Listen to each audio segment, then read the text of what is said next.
Muy buenas noches y bienvenidos a Onda Algeciras Televisión, en este variaté dedicado al mundo de la cultura y sobre todo a nuestro patrimonio, un patrimonio que muchas veces ya se ha perdido y otro que estamos intentando rescatar para mantener en nuestra ciudad.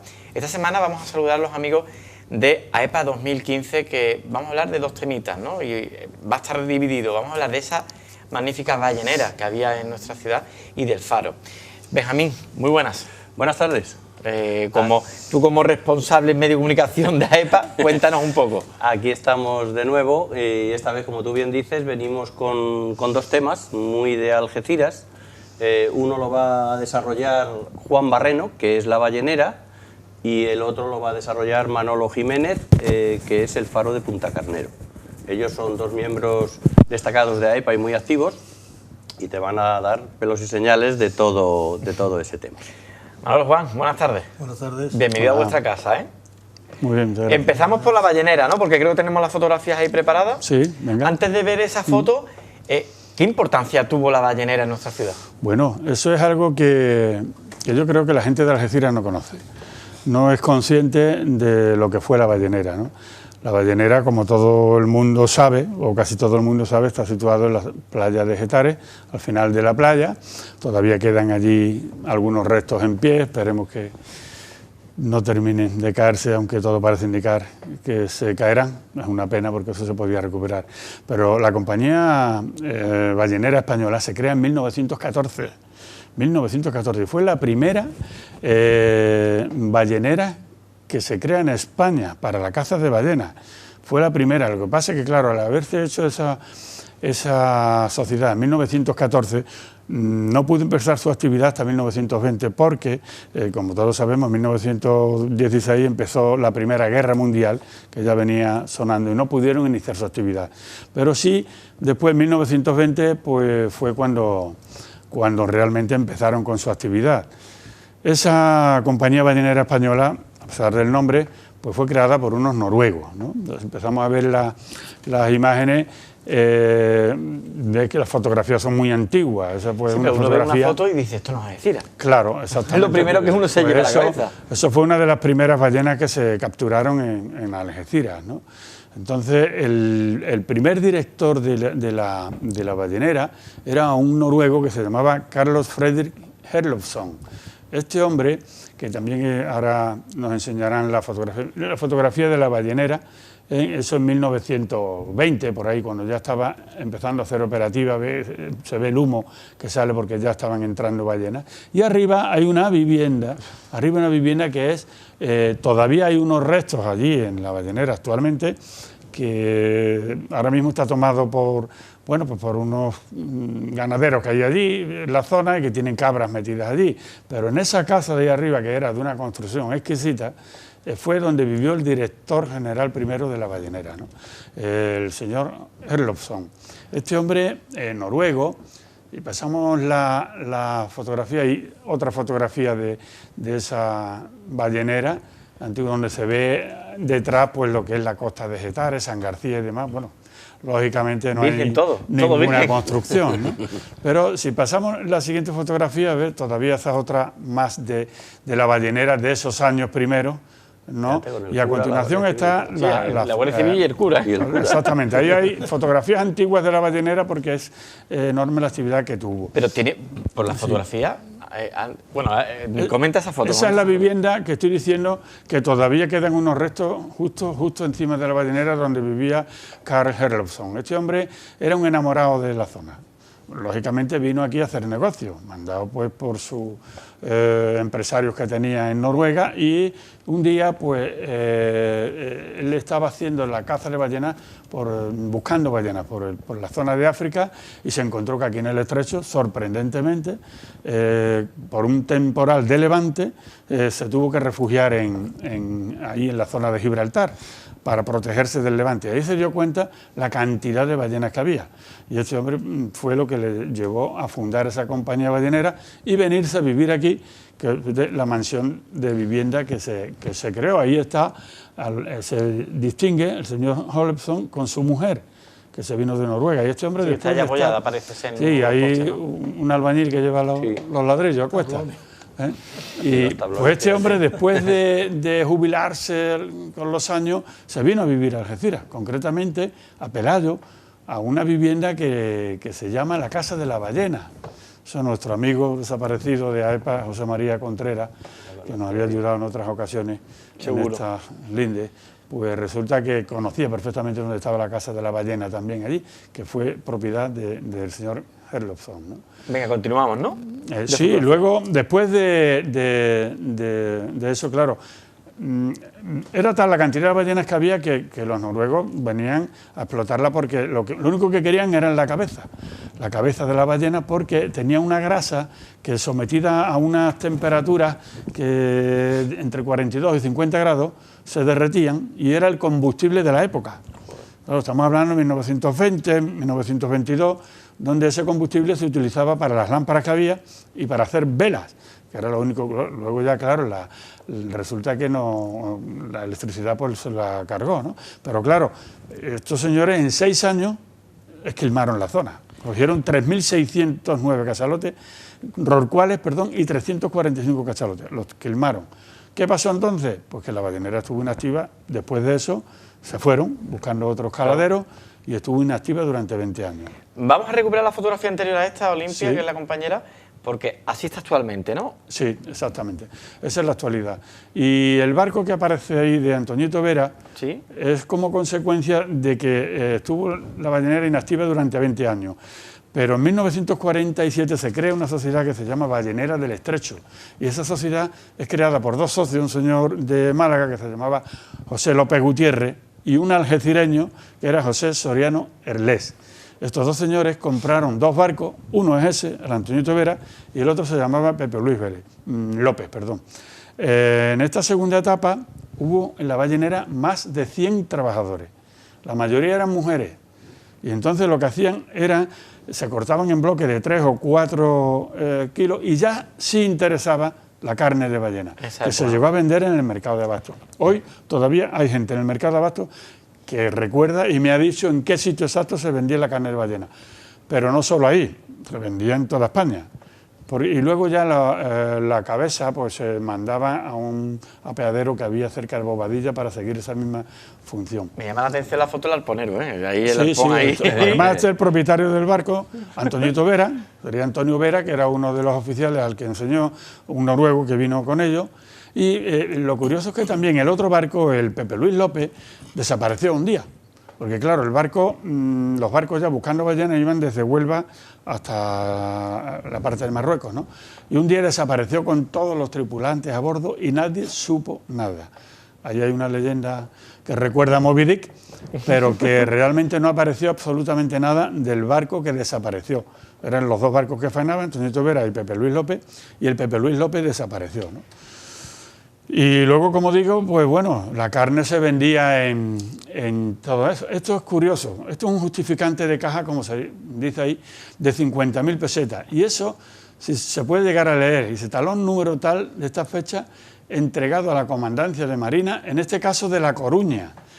Pero fue una ballena que se capturó por aquí, el yate Azor, que era el yate que utilizaba Franco, que cogió un cachalote y lo vendió a la Comandancia de Marina de La Coruña, y por ello le pagaron 50.000 pesetas. O sea, esa época era un dinerito, ¿eh? Tiene su historia. Por esa época. Y luego hay fotografías de... Bueno, esto es lo que tú decías, una carne rifa de ballena, ¿no? Una rifa de la carne de ballena, obsequio de la carne de ballena. Esto creo que era en un mercado de Valencia. Y ahí, bueno, pues hay otros recibos también por ahí, como puestos de venta de ballena. Señora, inclúyela entre sus profesiones de hoy. O sea, que es que era. Oye, pero me llama la atención que dicen, los médicos la recomiendan, ¿eh? Lo pone ahí. Efectivamente, así es. Y exquisita de Y sin hueso, ¿eh? Sí, los médicos la recomiendan. Aquí en Argentina se llegó a consumir mucho, ¿eh? La gente... yo concretamente tengo la anécdota particular de que mi abuela me habló en algún momento de las croquetas de ballena. O sea, que servía para todo.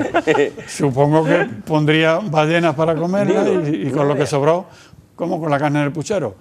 El precio de 13,30 el kilo de la carne de ballena en un mercado de Barcelona, en 1954. Esto forma parte de la segunda parte de la caza de la ballena en Algeciras, pero que ya también se estaba haciendo, sobre todo en una ciudad del norte, concretamente de Galicia. Porque ¿cuándo cesa la actividad en la ballenera? Pues la ballenera cesa su actividad aproximadamente en 1953. Después de la desaparición del barco del Pepe Luis López, la ballenera ya fue el 55 más o menos cuando ya cesa su actividad. Cesó la actividad y la cerraron definitivamente en 1962, una cosa así, efectivamente. Y yo he puesto ahí una foto de un libro que yo he podido localizar, que se llama Chimán. Este libro, al que le guste la pesca de la ballena, merece la pena. Eso está escrito por un señor que se llama Alex Aguilar, que es catedrático de la Universidad de Barcelona, y creo que fue su trabajo de fin de carrera, y ese libro tiene como 400 páginas, y de las cuales 80 o 90 están dedicadas a la factoría ballenera de Algeciras en toda su extensión. Y el libro pues tiene como, pesa, porque tiene como 15 centímetros de largo y unos 10 de ancho, y es bastante grueso, pero a quien le guste lo de la pesca ballenera, desde luego este libro es ideal. Tiene multitud de fotografías, muchas de las cuales las he cogido yo también para ponerla aquí, ¿no? Aunque aquí tenemos también en AEPA un montón de archivos, fotografías, ¿no?, antiguas, que bueno, hemos puesto una muestra, pero hay muchísimas fotografías que se pueden consultar en la página nuestra de AEPA. Juan, ¿algo más que quieras destacar sobre la ballenera? Sobre todo que no se olvide, ¿no? Lo único que me gustaría destacar, y vuelvo a reiterar, como ya lo hice en otra ocasión aquí también en Onda Algeciras, que bueno, debería ponerse las pilas alguien. El Ayuntamiento o incluso la Autoridad Portuaria, que ahora está haciendo pues un centro de interpretación, por ejemplo, en la isla de Tarifa, y tenemos ahí el primer lugar de España donde se cazó la ballena a punto de desaparecer. Ahí se podría hacer algo. Yo me sumo a esa petición y ese lanzamiento de tu Museo Marítimo. Museo Marítimo, por ejemplo, de lo que fue. Eso porque la verdad fue una joya. Cambiamos de tema ahora, ¿no? Vamos a seguir andando, ¿no? Si cogemos la línea de costa, seguimos andando y llegamos hasta el faro, ¿no, Manolo? El faro de Punta Carnero. Un faro que, ¿desde cuándo está puesto o se conoce que ese faro se construyó? Bueno, ese faro se construyó en el año 1874. En el 74. 1874. Pero vamos, debido a la situación geográfica de Algeciras, pues con la entrada de la bahía y los bajos que tenemos de arrecife en la isla de la Perla, pues ahí ha habido siempre una señalización marítima. Desde la antigüedad y la Edad Media siempre ha habido ahí señalizaciones. La más antigua que tenemos, la señalización más antigua de la que conocemos, es una señalización allá por el año 1550. Era una torre cuadrada que se encuentra por una plataforma que hay elevada en el terreno, un poco más alta de donde está la situación actual del faro.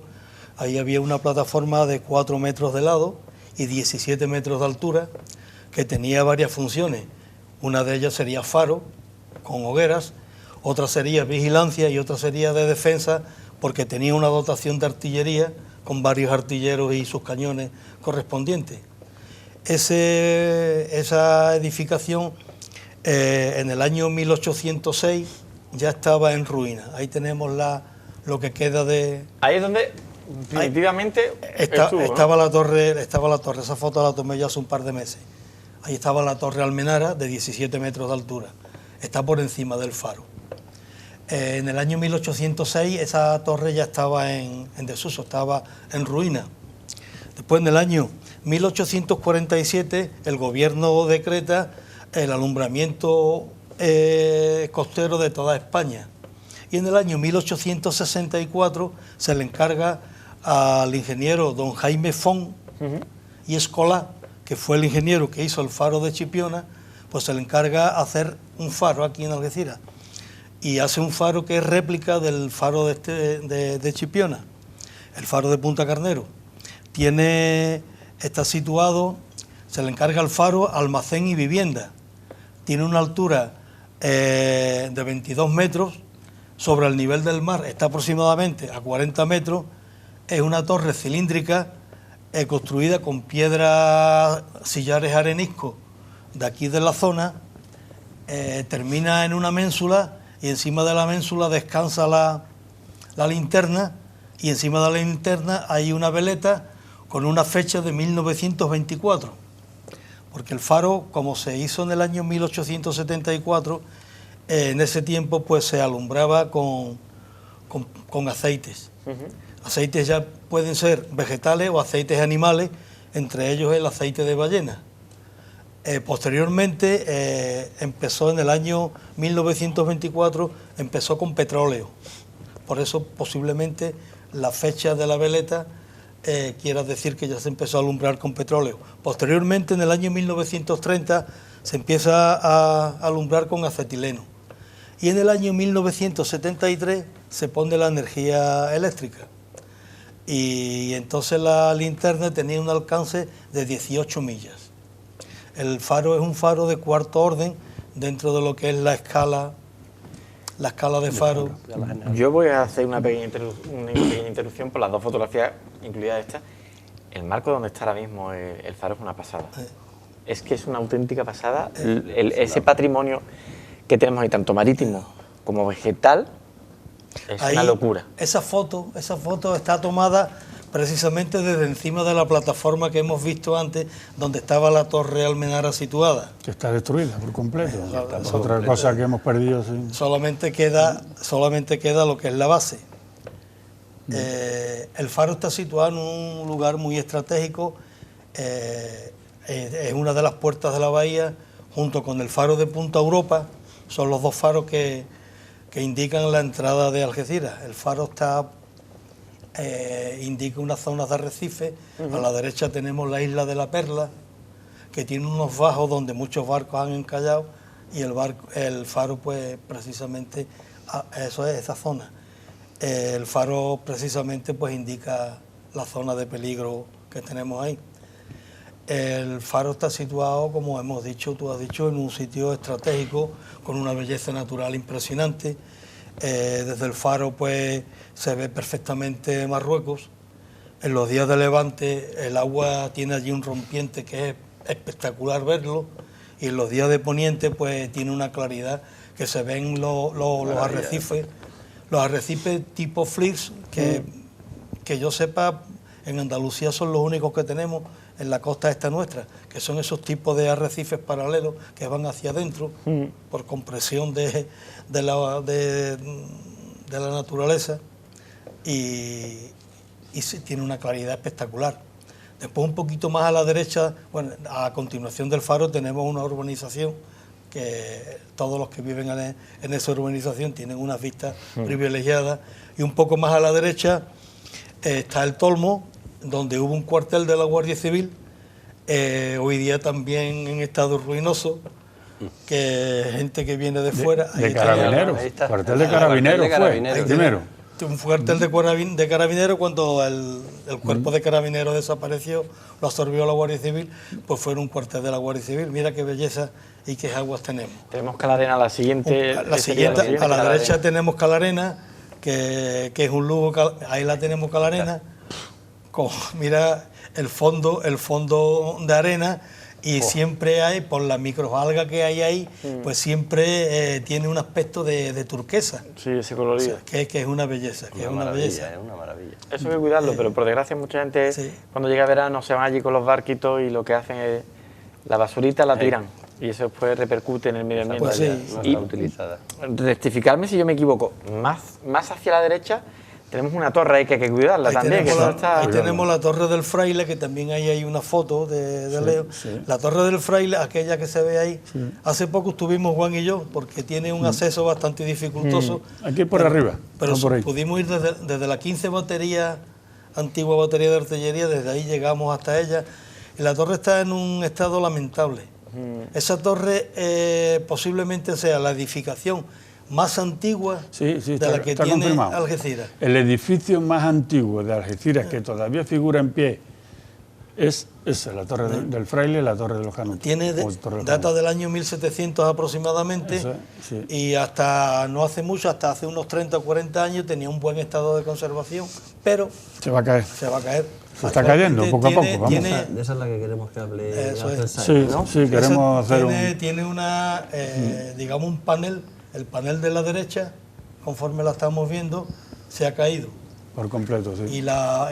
Y digamos el techo, que era un techo de enladrillado al estilo sardinés, pues también se está cayendo.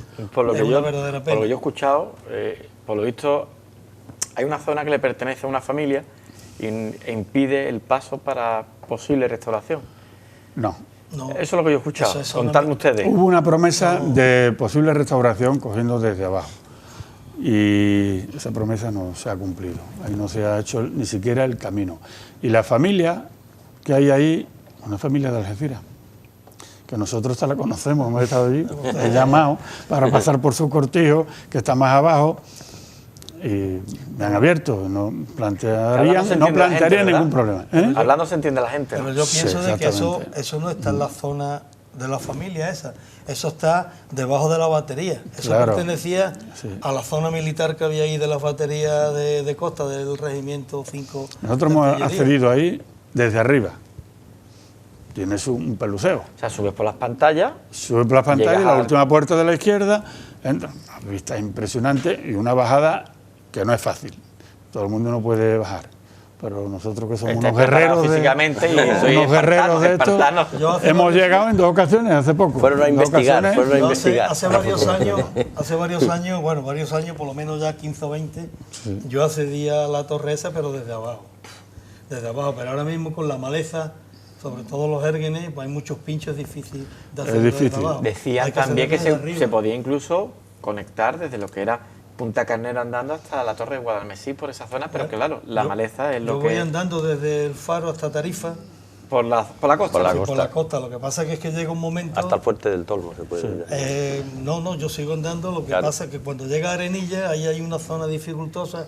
Si te coge marea baja, pasas por abajo, por la Sí, playa, pero si te por la coge- playa de piedra. Si te coge marea alta, tienes que subir un poco y salvar lo que es, digamos, la maleza, el monte bajo, que está muy espeso. Ahí la torre esa está ahora mismo, hay mucha gente preocupada, y sobre todo gente que está dedicado a la historia de Algeciras, como el Instituto de Estudios Campos Gibraltareños, arqueólogos, gente que saben la importancia que tiene esa torre en Algeciras, están preocupados porque se va a caer, y es una pena.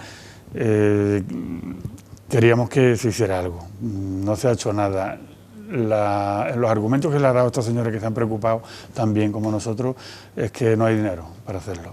O sea, que es que yo creo que lo del camino de acceso arriba no es tan difícil. Y conociendo la familia propietaria de los terrenos colindantes que hay allí, te diría yo que menos. Pero vamos, que No son de tampoco aquí. es difícil porque cuando termina lo que es el Tolmo, aquello está un poco inaccesible por lo que es la maleza. Pero una máquina entra y en un limpiarlo. cuarto de hora El problema es que ha hecho un acceso. no hay fondos para eso. Estamos trabajando sobre... Bueno, habrá que hacer un poquito de jaleo, ¿no? Para que se nos escuche. Estamos Bueno, trabajando Y por sobre ejemplo, una conferencia... Esos deberes que hemos dicho Es una pena que todo tenga que funcionar a golpe de tambor, Hay nada otra más. cosa también que cada vez que pasamos por ahí nos da mucha lástima, que es el cuartel de la Guardia Civil del Tolmo. Del Tolmo. Pues mira, hay otro cuartel en Chiclana, Exactamente. al lado de una torre, precisamente Igual. la Torre del Puerco, hay un cuartel que lo han rehabilitado y han hecho un Ah, restaurante. es un restaurante precioso. de lujo. Un restaurante de ese lujo. Que tampoco está tan mal, digo yo. Bueno, ya sí, lo hemos conocido Ahora ya mejor. perdido. Se podría, Lo hemos conocido un mejor, hotel, pero- Tú imagínate un hotel rural ahí en ese entorno. Una maravilla. Sí.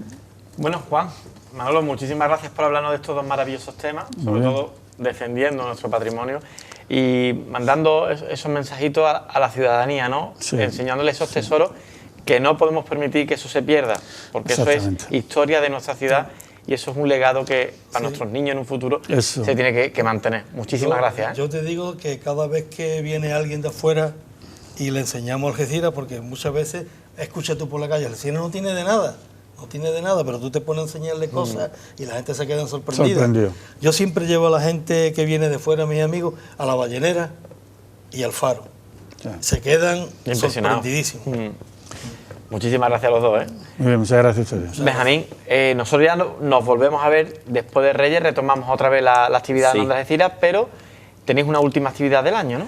Tenemos una última actividad que, si la situación según está lo permite, pues va a ser las campanadas infantiles, que son el día 31 a las 12 de la mañana en la Plaza Alta, y desde aquí hago un llamamiento, si realmente se puede, pues a que las familias acudan con los niños, guardando las máximas medidas de seguridad que se puedan, y bueno, y desear unas felices Navidades a todos los algecireños. Esperemos que salga todo muy bien.